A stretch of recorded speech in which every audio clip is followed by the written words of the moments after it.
Bon les gars, je suis de retour à Marbella, ça fait plaisir après une semaine à Dubaï où ça a été très très lourd.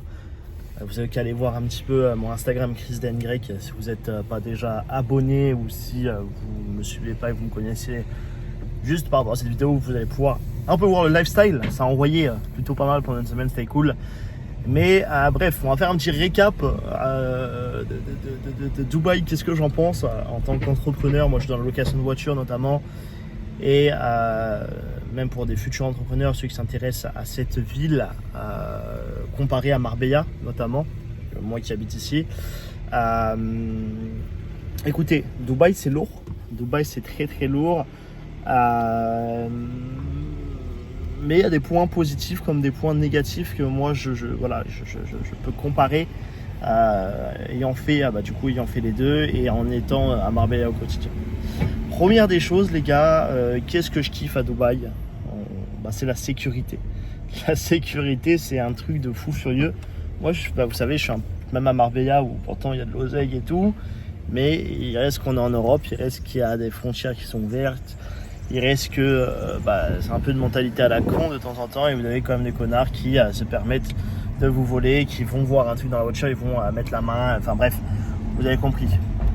Que à Dubaï, j'ai un peu stressé au début. Mon pote il me dit ouais vas-y laisse pour le fun et tout, laisse la sacoche ici avec de l'argent dedans et tout, tu verras il n'y a personne qui va y toucher. Bon,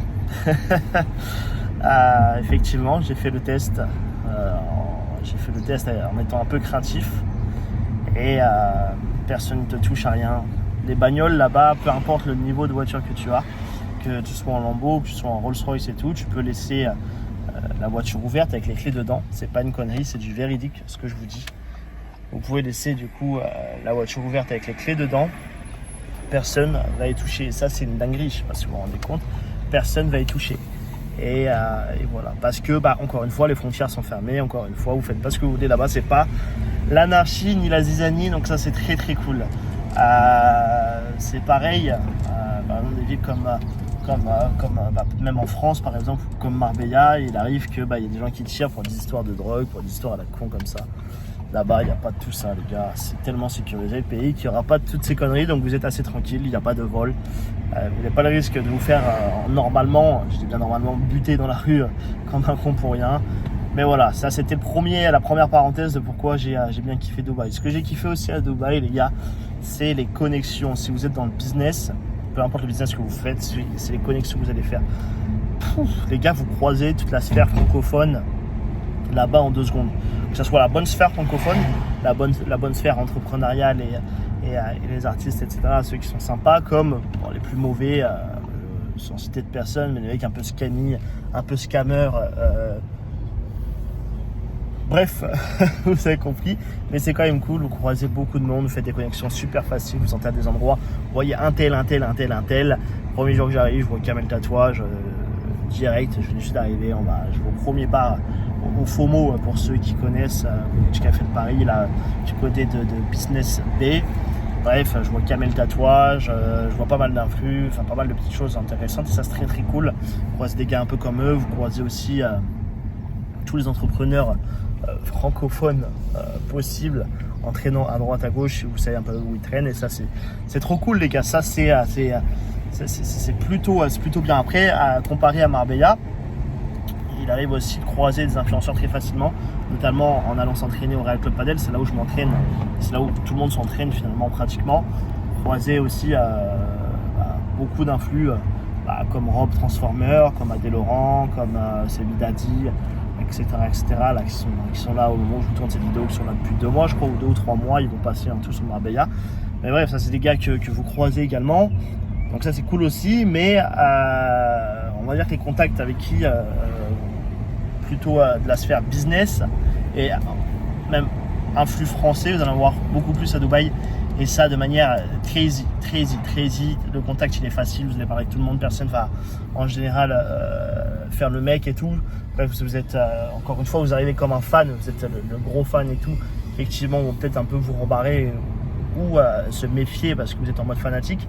Mais si vous êtes en mode classique, vous en battez les couilles et vous allez en mode normal, salut, ça va, truc et tout, ça va être tranquille. J'ai fait une boat party organisée par mon poteau Jérémy Jérémy Malka sur les réseaux sociaux, ceux qui veulent aller voir. On a déjà fait une vidéo ensemble sur cette chaîne YouTube où on parlait de Marbella. Et bref, il a fait venir Sadek, il a fait venir, c'est pas lui qui l'a fait venir, mais il est venu aussi Abdel Soulax. Et ça, c'est des gars avec qui j'ai passé la boat party. Là, je vous parle que des petites sphères francophones, mais il y a aussi des gars super importants du monde du trading, de la crypto, des mecs qui ont des vrais projets, des CEO de vraies compagnies, enfin un truc incroyable. Et on était sur le même bateau et l'échange se fait comme ça se connecte comme ça, on s'en branle. Et c'est ça qui est lourd, c'est échanger l'Insta. Encore une fois, faut pas arriver en mode fanatique, mais c'est cool sur ce point de vue là. Voilà.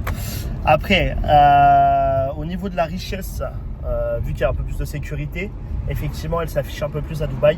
Notamment au niveau des montres, il y a des mecs qui se baladent, il y a des montres à 350 000, 700K au poignet, en mode relax, tranquille, parce qu'ils savent qu'il ne va rien se passer, et ça c'est une dinguerie, des choses qu'on ne peut pas forcément se permettre de faire, même si à Marbella, vous allez croiser beaucoup de gens riches et qui s'affichent quand même avec des montres à 60, 100, 100K, 120K, 150K, mais dans la limite du raisonnable. Ils s'entraînent par exemple au padel avec des date, gold, hors gold, etc. Ils s'entraînent avec, etc. à Marbella. Ça se fait assez souvent. Mais c'est un petit peu moins, c'est un petit peu plus caché quand même, parce qu'effectivement, comme vous l'avez compris, on n'est pas à l'abri ici en Europe, malheureusement, de se faire suivre par 2-3 connards qui veulent vous faire, parce qu'ils ont vu que vous avez de l'oseille au poignet, parce qu'ils ont vu que vous avez de l'oseille avec ceci, cela. Ils peuvent vous suivre jusqu'à chez vous, donc c'est un peu pour ça que les gens aussi se cachent un peu plus en Europe sur la richesse, et ça fait chier, mais c'est comme ça. Niveau bagnole, on a les mêmes. Ça, par contre, je pensais être choqué, mais Marbella, à l'année, les gars, ça bombarde, ça rase. Il y a des voitures de fous furieux, comme à Dubaï. Au niveau de concentration de voitures, vu que Puerto Banús, par exemple, où ça tourne entre Puerto Banús, la salle de sport, etc. Il y a beaucoup de gens qui tournent par ici.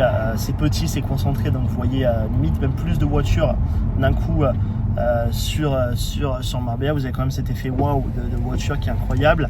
Dubaï, c'est beaucoup plus grand. Vous avez quand même, je pense, des voitures beaucoup plus exclusives à Dubaï, mais c'est tellement grand, c'est tellement réparti que vous n'avez pas cette impression de vous dire putain, en fait, c'est un niveau beaucoup plus incroyable à Dubaï. Donc ça c'est plutôt cool. Moi qui suis fan de voitures et qui suis dans le milieu de la location de voitures, vous avez à peu près la similitude à ce niveau là.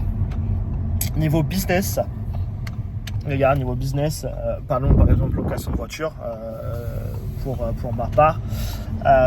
C'est vrai que la location de voiture là-bas à Dubaï, elle fonctionne de fou malade, fou furieux. Il y a pas mal de merde au niveau des voitures, quand même des voitures un peu pourries, des Huracan qui ont des problèmes, qui sont limités en termes de vitesse, qui vont à 147 km/h. Genre, j'ai eu l'occasion de louer une. Je vais vous dire que j'avais un peu le seum, le mec n'a pas remboursé qu'il a eu se faire. Voilà, j'ai pas les termes, mais c'est comme ça. Et par contre, j'ai reloué chez un autre gars là, chez notre agence hyper pro, je veux citer leur nom même carrément ici. Ça s'appelle Elite Rental Car Dubai, un truc comme ça. Et eux, les gars, j'ai loué un Cullinan chez eux, incroyable. Le service est incroyable du début à la fin, ça a été impeccable. La voiture est incroyable et ça, c'était super cool. Je voulais leur louer sur mon dernier jour une voiture un peu plus petite ou même une voiture n'importe. Et les gars, ils ont 65 voitures, eux, dans leur flotte. Sur les 65 voitures, dites-vous qu'il n'y en avait pas une seule de disponible. Enfin, si, c'était le Cullinan et un Urus Performante. Vous avez compris, j'ai pas envie de me faire allumer. Encore un jour de plus à lâcher un SMIC dans une location. J'ai lâché quand même 1003, ce qui est pas cher pour un Cullinan, attention. Mais je ne veux pas relâcher encore. Pendant un moment, il faut rester un peu connecté, même si j'ai les moyens de le faire. C'est pas des trucs que je voulais faire. Je voulais louer un SVR, un truc à 257, 300 € la journée en équivalent, bien sûr. C'est ce qui se trouve. Donc voilà. Donc le business là-bas de location, il bombarde de fou, les gars. Ça, c'est un truc de malade. Ça donne des idées. Mais je pense que c'est un boulot monstre aussi là-bas à gérer. Mais ça fonctionne très très bien. Le business de la location de voitures de sport de luxe à Dubaï. Après, comment ça fonctionne, le pourquoi du comment, je vous avoue que je ne suis pas encore assez renseigné. Je ne suis pas encore assez branché là-dessus sur Dubaï pour vous dire faites comme ci, faites comme ça. Donc voilà. Par contre, si vous voulez des conseils et vous voulez sur le marché francophone ou même en Europe tout court, dans les DOM, vous lancez les gars en location de voiture, vous savez où ça se passe. Je vais vous mettre un petit lien dans la description et certainement, excusez-moi, en commentaire. Si vous voulez vous lancer dans le business de la location de voiture, vous me contactez, c'est gratuit, il vous suffit d'un peu de budget et on peut récupérer quand même des voitures assez cool assez rapidement. Bref les gars, j'espère que vous avez quand même kiffé cette vidéo. N'hésitez pas à me contacter sur mon Instagram ChrisDNY si vous voulez en savoir un peu plus par rapport à Dubaï ou même par rapport à Marbella. Vous souhaitez vous expatrier ou souhaitez en savoir un peu plus par rapport à cette vie-là, je reste ouvert, les frérots, je reste ouvert, ou les sœurettes, s'il y en a qui suivent la vidéo. Commentez Dubaï, c'est quoi commenter Dubaï pour ceux qui sont restés jusqu'à la fin pour voir qui donne la force pour de vrai. Bref, l'équipe, merci d'avoir regardé, je vous dis à bientôt, allez ciao.